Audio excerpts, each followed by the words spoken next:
Welcome to Democracy Now!, democracynow.org, the War and Peace Report. I'm Amy Goodman. Across the world, people are mourning a string of attacks that have killed hundreds of people in Iraq, Bangladesh, and Saudi Arabia during the final days of the holy month of Ramadan. The deadliest attack occurred in Baghdad early Sunday morning. More than 200 people were killed when a suicide truck bomb exploded in a busy shopping district. It was one of the deadliest attacks in Iraq since the 2003 U.S. invasion. ISIS has claimed responsibility. Many of the victims were children and families that had gathered to shop for new clothes for this week's Eid al-Fitr celebration, which marks the end of Ramadan. On Sunday, a local resident decried the bombing. Is this Eid? Every Eid we celebrate. Is this our Eid? Is this our Eid?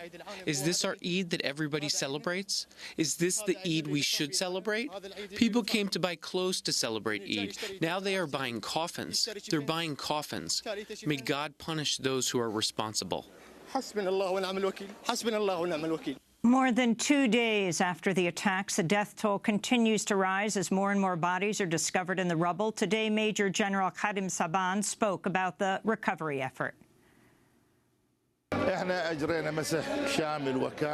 We are still searching for dead bodies. Today, we were able to exhume remains, and we will continue searching for human remains at the scene. We found documents and mobiles belonging to the victims. Sunday's bombing in Baghdad came only 2 days after militants seized control of a trendy restaurant in Dhaka, Bangladesh, taking dozens hostage and ultimately killing 22 people. On Friday, a half-dozen attackers stormed the Holy Artisan Bakery in the diplomatic district of the capital, wielding explosives, guns, and swords. In the ensuing 11-hour siege, the militants killed 20 diners from around the world, including 9 Italians, 7 Japanese, 1 Indian, 2 Bangladeshis, and 1 U.S. citizen. 2 police officers were later killed when the authorities raided the restaurant and killed 5 of the 6 attackers. Authorities say the 6 attackers were all young men from Bangladesh's elite who attended the country's top schools. ISIS has claimed responsibility for the attack, although Bangladeshi officials say the men were part of local militant groups. On Monday, hundreds gathered in Dhaka to honor the victims. We have gathered here today in grief, in anger, in solidarity, in protest of the gruesome killings of innocent people who had just gone to have dinner. This kind of an attack in a public place with innocent civilians, many of whom were our guests in our country, is something that is unacceptable to all people of this country. Meanwhile, Monday, militants carried out 3 separate suicide bomb attacks across Saudi Arabia, including an attack in the holy city of Medina that killed 4 security officers near the mosque where the Prophet Muhammad is believed to be buried. The mosque is one of the holiest sites for Muslims worldwide.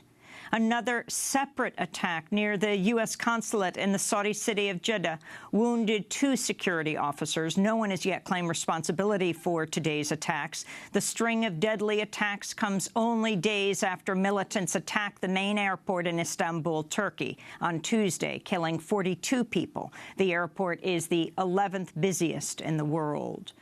In news from the campaign trail, President Obama and Democratic presidential candidate Hillary Clinton are slated to hold their first joint campaign event today in Charlotte, North Carolina. The presumptive Republican presidential nominee, Donald Trump, is also expected to hold a campaign rally in North Carolina today. Clinton's first campaign appearance with Obama comes after the FBI interviewed Clinton on Saturday as part of its investigation into her use of a private email server while she was Secretary of State. Unnamed sources told CNN the FBI is not expected to bring charges against Clinton. This comes in the midst of continued controversy over a meeting on the tarmac of a Phoenix airport between Attorney General Loretta Lynch and former President Bill Clinton last week. Republicans say the meeting compromises the Justice Department investigation into Clinton's email use. Meanwhile, Donald Trump's facing criticism after he tweeted an image on Saturday showing Hillary Clinton a pile of $100 bills and a 6-pointed Star of David, along with the words, quote, "most corrupt candidate ever." The tweet immediately drew criticism for being anti-Semitic. Trump has called the claims of anti-Semitism ridiculous, but he deleted the tweet and later retweeted the same image, but with the Star of David replaced by a circle. The news outlet Mike.com has reported the original image shared by Donald Trump came from a Twitter user whose feed includes a number of violent and offensive images of African Americans, Muslims, and immigrants. This comes as the Council on American-Islamic Relations is warning, quote, American Muslims, and particularly Muslim women, are facing an unprecedented spike in discrimination and hate attacks due in no small part to Donald Trump's Islamophobic rhetoric and policy proposals, unquote. This comes after Donald Trump's comments during a town hall in New Hampshire on Thursday. This is the question followed by Trump's answer. Just to mix quickly, Homeland Security and jobs. Why aren't we putting our military retirees on that border or in TSA? Get rid of all these heebie-jobbies they wear at TSA. Well, I've seen them myself. I understand. We need the veterans back in there to take it. They've fought for this country and defended it. They'll still do it. Okay. Thank you. You know, and we are looking at that. We're looking at a lot of things. Meanwhile, police are investigating at least 2 attacks against Muslims over the weekend. In Houston, Texas, a Muslim doctor was ambushed, stabbed, and shot multiple times by 3 men as he was on his way to a mosque for morning prayer on Sunday. He has survived. This came 1 day after a man in Florida was beaten outside a mosque in Fort Pierce on his way to morning prayers. The Florida branch of CARE says the attacker said, quote, "You Muslims need to get back to your country," he said. Meanwhile, in Ohio, Avon Mayor Brian Jensen has apologized after police handcuffed and pinned an Emirati tourist to the ground outside his hotel after a hotel worker called 911, alleging the man had pledged his allegiance to ISIS. In fact, the man was simply standing outside the hotel in a formal white robe, speaking on his cell phone in Arabic.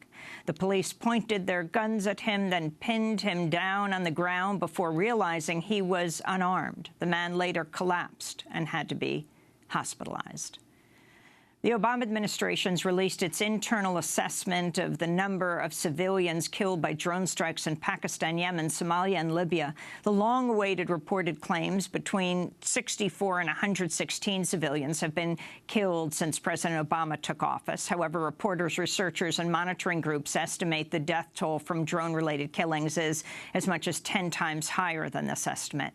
Even former drone operators disputed the Obama administration's estimates. Brandon Bryant, who worked on Air Force drone teams from 2006 to 2011, told the New York Times the civilian death toll was significantly higher, saying officials were, quote, just deluding themselves about the impact, unquote.